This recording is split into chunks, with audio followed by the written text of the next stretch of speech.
राहुल नाम का लड़का अपनी आईएएस परीक्षा का इंटरव्यू देने के लिए जब वह अपनी पढ़ाई को एक अच्छे रैंक से प्राप्त करता है और अच्छे नंबरों से पास होता है, तब वह अपना इंटरव्यू देने के लिए जब इंटरव्यू रूम में जाता है तो वहां जाकर जब वह इंटरव्यू रूम का जब दरवाजा खोलता है, वह अंदर जाकर देखता है कि जो इंटरव्यू लेने वाले अधिकारी हैं उनमें 2 पुरुष और 1 महिला है। फिर वो उस महिला को देखकर बिल्कुल सोचने के लिए मजबूर हो जाता है कि आखिर ये यहाँ कैसे।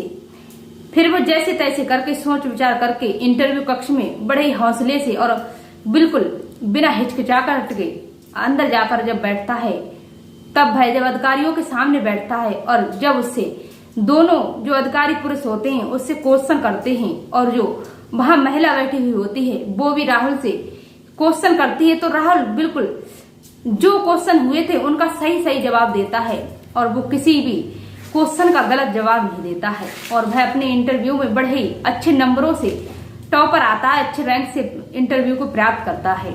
इंटरव्यू जैसे ही राहुल का कंप्लीट होता है और इंटरव्यू कंप्लीट हो जाने के बाद में जो वहां पर जो महिला अधिकारी इंटरव्यू ले रही थी राहुल का, वह इंटरव्यू खत्म हो जाने के बाद में राहुल के पीछे भागी भागी दौड़ी दौड़ी आती हैं और उसके सामने खड़े होकर उससे राहुल से कहती हैं, क्या मैं आपसे थोड़ी देर बात कर सकती हूँ?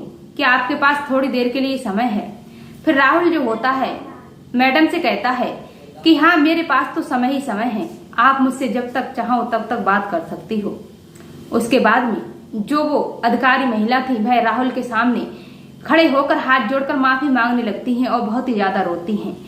और जो वहां का स्टाफ था वो ये देखकर वहां के सभी लोग हैरत में पड़ जाते हैं और सोचने के लिए मजबूर हो जाते हैं कि आखिर इतनी बड़ी अधिकारी महिला का इस व्यक्ति से, इस स्टूडेंट से क्या मतलब है जो इसके सामने हाथ जोड़कर माफी मांग रही हैं और इसके पैरों में गिरकर बहुत ही ज्यादा रो रही हैं। आखिर इनका रिलेशन क्या है, इन दोनों के बीच में क्या रिश्ता है। नमस्कार दोस्तों, मेरा नाम है माधुरी राजपूत। आप सभी दर्शकों का मेरे इस नए एपिसोड में बहुत बहुत स्वागत है। तो आइए इस सच्ची घटना के बारे में, इस कहानी के माध्यम से जानने की कोशिश करते हैं कि आखिर राहुल और जो महिला अधिकारी थी उनके दोनों के बीच में क्या रिलेशन है और इनका क्या रिश्ता है, कि किस वजह से वो महिला अधिकारी राहुल से हाथ जोड़कर माफी मांग रही थी। दरअसल दोस्तों ये कहानी कहीं दूर की नहीं है बल्कि अलीगढ़ जिले की है, जिसमें एक परिवार रहता था और उस परिवार में राहुल नाम का लड़का रहता था और उसके साथ उसके माता पिता भी रहते थे। बस जैसे तैसे करके अपनी मेहनत मजदूरी करके अपना घर परिवार चला रहे थे और अपने जीवन की दिनचर्या को बड़े ही हंसी खुशी के साथ जी रहे थे। दरअसल दोस्तों फिर जो राहुल था वह अपनी मेहनत बड़ी लगन से अपनी पढ़ाई को पूरा करने में लगता है और अपनी बड़ी शिद्दत से पढ़ाई को पूरा करता है। और इधर जो राहुल के माता पिता थे वो बहुत ही ज्यादा वृद्ध अवस्था में जा चुके थे, बुजुर्ग हो चुके थे। तब वह सोचते हैं कि क्यों ना हम राहुल की अपने बेटे की शादी कर लें, जिससे हमारा भी बुढ़ापे का सहारा बन जाएगी और जब हमारे घर में बहू आ जाएगी तो हमारा कामकाज में भी थोड़ा हाथ बढ़ जाएगा और वो राहुल की भी पढ़ाई लिखाई में मदद करने लग जाएगी। फिर ये विचार करके जो राहुल के माता पिता थे वह राहुल से डिस्कस करते हैं, उससे बात करते हैं और राहुल से कहते हैं, क्यों ना राहुल हम तुम्हारा विवाह कर लें और तुम्हारी माँ भी बुजुर्ग हो चुकी है, उनसे कोई घर का काम होता नहीं है और हम भी बुजुर्ग हो चुके हैं, हम अपने ही सामने तुम्हारी शादी करना चाहते हैं बड़े ही धूमधाम के साथ। राहुल अपने माता पिता की इच्छा को मना नहीं करता है और शादी के लिए हाँ करता है। अब जब राहुल के माता पिता जब शादी की हाँ सुनते हैं तब राहुल के घर पर बड़े बड़े अच्छे घर से रिश्ता आने लगते हैं और पढ़ी लिखी लड़कियों का एक से एक अच्छी लड़की का रिश्ता जब राहुल के घर आता है, तब एक लड़की होती है जो वो भी पढ़ी लिखी होती है और बड़े अच्छे घर की होती है, पैसे वाले घर की होती है और उस लड़की का नाम होता है रोशनी। रोशनी जो थी वह अपने घर से बड़ी अच्छी खासी थी। अब जब रोशनी के माता पिता जब राहुल के घर रिश्ता लेकर आते, जो राहुल के माता पिता थे और राहुल था, वह रोशनी के घर अपना रिश्ता पक्का करने के लिए जब जाते हैं तय करने के लिए, तब राहुल जो होता है वह रोशनी को देखकर पसंद कर लेता है और राहुल के माता पिता भी रोशनी को देखकर पसंद हो जाते हैं, बड़े खुश हो जाते हैं। लोग अच्छी सूरत और रंग रूप देखकर ही लड़कियों की या लड़कों की शादी करते हैं, लेकिन उनके अंदर कौन घुसा बैठा है कि इनका चरित्र और गुणवान कैसे हैं, आखिर इनके चाल चलन कैसे हैं। अब बड़े ही धूमधाम के साथ में राहुल और रोशनी की शादी हो जाती है, पूरे रीति रिवाजों के साथ में उन दोनों की शादी हो जाती है।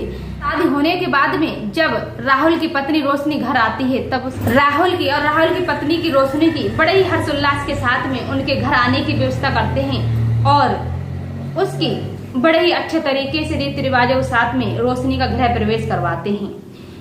अब जैसे ही रोशनी घर अपने शादी के बाद आती है तो उसके शादी के बाद में 15-20 दिन अच्छे ही बीतते हैं। उसके बाद उन दोनों के बीच में कलेश होने लगता है, क्योंकि राहुल जो था वह अपनी पत्नी को ज्यादा टाइम नहीं दे पा रहा था और वो अपनी पढ़ाई पर फोकस ज्यादा दे रहा था। वह दिन रात अपनी पढ़ाई पर ही ध्यान देता था और अपनी पत्नी के साथ ज्यादा टाइम स्पेंड नहीं कर पा रहा था।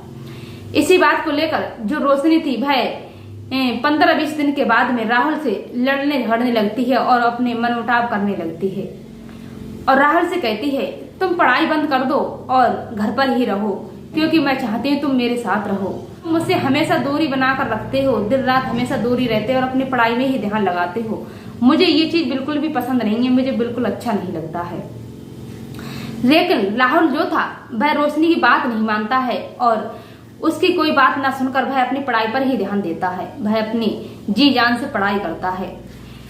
फिर जब रोशनी और राहुल की शादी के बाद 5-6 महीने ही व्यतीत होते हैं, तब तक राहुल और रोशनी में इतना विवाद बढ़ जाता है कि एक दिन राहुल गुस्से में आकर अपनी पत्नी रोशनी को मारपीट देता है। फिर उसके बाद में जो राहुल की पत्नी थी रोशनी वह अपने मायके चली जाती है, राहुल से नफरत करने लगती है और मायके जाने के बाद में वह अपने वहां से कॉल करवाती है कि मुझे तुमसे डिवोर्स चाहिए। फिर राहुल जो होता है, जो उसके माता पिता होते हैं, वो राहुल से बहुत मना करते हैं कि कोई बात नहीं है, ऐसे तो घर परिवार में चलता ही रहता है, तुम अपनी पत्नी से माफी मांग लो और उसे घर ले आओ। लेकिन राहुल अपनी पत्नी के सामने झुकना नहीं चाहता था और वो भी राहुल की पढ़ाई लिखाई में रुकावट बन रही थी, एक रोड़ा बन रही थी, तो इसी कारण से राहुल भी अपनी पत्नी को पसंद नहीं कर रहा था।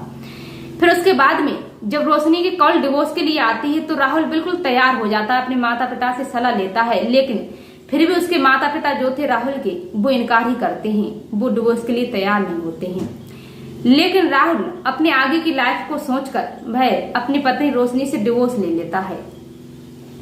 अब डिवोर्स हो जाने के बाद में रोशनी अपने मायके रहने लगती है। अब वो भी अपनी पढ़ाई वहां से जारी कर लेती है, अपनी स्टडी करने लग जाती है। अब राहुल जो था वो भी अपनी पढ़ाई पे फोकस देता है, जी जान से वो भी अपनी मेहनत करने लगता है।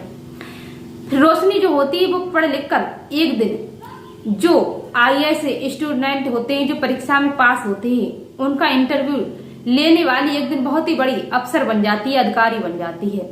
अब इधर राहुल जो था वो भी अपनी पढ़ाई पूरी करने के बाद में एक दिन भाई IAS की जो भर्ती निकलती है उसमें फॉर्म अप्लाई कर देता है और जब उसका सिलेक्शन इंटरव्यू के लिए होता है, जब वह परीक्षा में टॉपर पास आता है तब वह इंटरव्यू के लिए तैयारी करता है। उसके बाद में कुछ ही दिनों बाद उसका जब इंटरव्यू का लेटर आता है तब वह इंटरव्यू देने के लिए जाता है। अब जैसे ही वह इंटरव्यू रूम में पहुंचता है, अब वहां जाकर दरवाजा खोलता है तब वह देखता है कि सामने कुर्सी पर 2 पुरुष बैठे हुए हैं और उसमें एक बीच में महिला बैठी हुई है।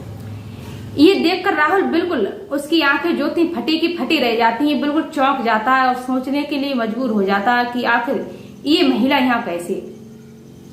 फिर सोच विचार करके राहुल रूम के अंदर चला जाता है और अपना इंटरव्यू देने लगता है। वहां पर जो इंटरव्यू लेने वाले अधिकारी बैठे हुए थे, जो 2 पुरुष थे, एक महिला थी, दोनों पुरुष राहुल से क्वेश्चन करते हैं तो राहुल बड़े ही सही ढंग से और अच्छे तरीके से सभी क्वेश्चनों का आंसर बड़े ही सही देता है, कोई भी आंसर गलत नहीं करता है।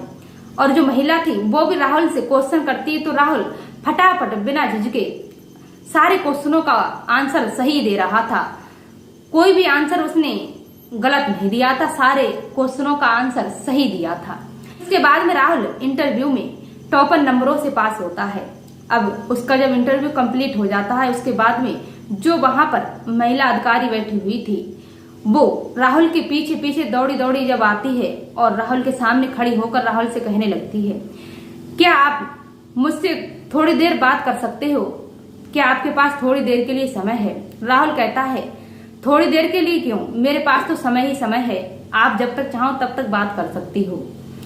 फिर राहुल की जो सामने लेडीज खड़ी हुई थी, जो महिला अफसर खड़ी हुई थी, वह राहुल के सामने खड़ी होकर हाथ जोड़कर माफी मांगने लगती हैं और उसके सामने रो कर गिड़गिड़ा कर अपनी गलती का पश्चाताप करने लगती हैं।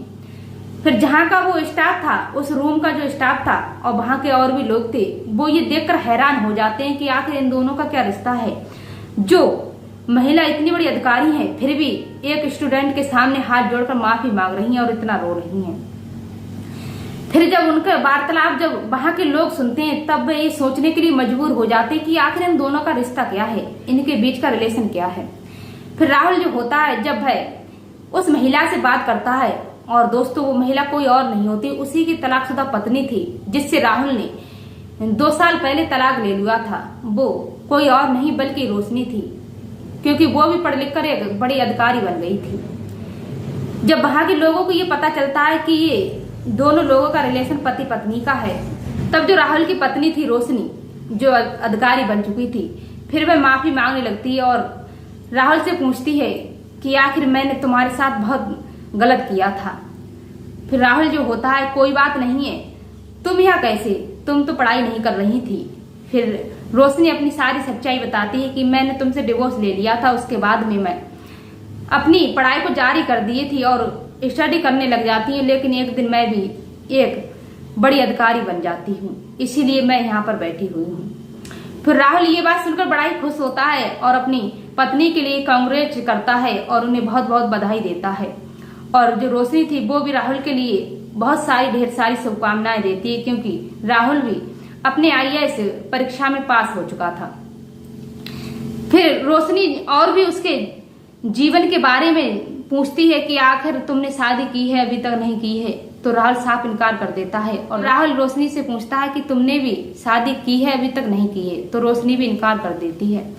अब रोशनी की इच्छा ये थी कि मैं भी अपने जो तलाकशुदा पति है उसके साथ रहना चाहती थी, और उसकी ये इच्छा थी कि आखिर मुझे राहुल माफ कर देगा तो मैं राहुल के ही साथ रहने लगूंगी। फिर राहुल से जब रोशनी इस बारे में बात करती है तो राहुल कहता है मुझे कुछ दिनों का समय दो, मैं तुम्हें सोच विचार करके बताऊंगा, अपने माता पिता से पूछूंगा कि तुम मेरे साथ रहने के लिए तैयार हो। फिर राहुल वहां से चला जाता है और जो रोशनी थी वह अपने पति के लिए थोड़े दिनों का टाइम दे देती है। फिर राहुल जाकर घर अपनी माँ बाप को बताता है अपनी पत्नी के बारे में कि वो ऐसे ऐसे अफसर बन चुकी है। तब उसके माता पिता राहुल को समझाते हैं और कहते हैं कोई बात नहीं है बेटा, ऐसे तो गलतियां इंसानों से होती ही रहती हैं, बहू को माफ कर दो और घर ले आओ। फिर राहुल अपने माता पिता की खुशी के लिए अपनी पत्नी रोशनी को माफ कर देता है और अपने घर ले आता है। अब दोनों लोग अफसर बन जाते हैं। अब दोनों लोग बड़े ही चैन की जिंदगी जीने लगते हैं, बड़ी हंसी खुशी के साथ में, प्रेम भाव के साथ में। रोशनी और राहुल अपने जीवन को नए सिरे से शुरू कर देते हैं और अपने जीवन का आनंद लेने लगते हैं। फिर वह अपने शादी के जीवन को, शादी वाली गृहस्थी को बड़े ही अच्छे से रोशनी जो थी वह चलाने लगती है। अब तो ना ही राहुल के प्रति उसके दिल में कोई नफरत थी और ना ही राहुल के दिल में अपनी पत्नी रोशनी के लिए कोई नफरत थी। अब दोनों अपने जीवन में बड़े ही अच्छे से रहने लगते हैं। दोस्तों कमेंट में ये अवश्य बताना क्या राहुल ने अपनी पत्नी को फिर से अपनाया, ये सही किया या गलत किया। अपनी राय कमेंट में हमें अवश्य देना ताकि हमारा भी हौसला बढ़ता रहे। दरअसल दोस्तों इस कहानी का मतलब किसी के भावनाओं पर ठेस पहुंचाने का मतलब नहीं है, बल्कि आपको जागरूक करना है, सचेत करना है। क्योंकि घर परिवार में तो ऐसे ही मनमुटाव होते ही रहते हैं, लेकिन इसका मतलब ये नहीं है कि सारे रिश्ते खत्म हो जाते हैं। अगर आप समय से पहले अपनी गलती को मान लेते हो तो सब कुछ सही हो जाता है, और आप ऐसा ही करें। मिलते हैं ऐसी सच्ची घटना के साथ किसी नेक्स्ट एपिसोड में। तब तक के लिए जय हिंद।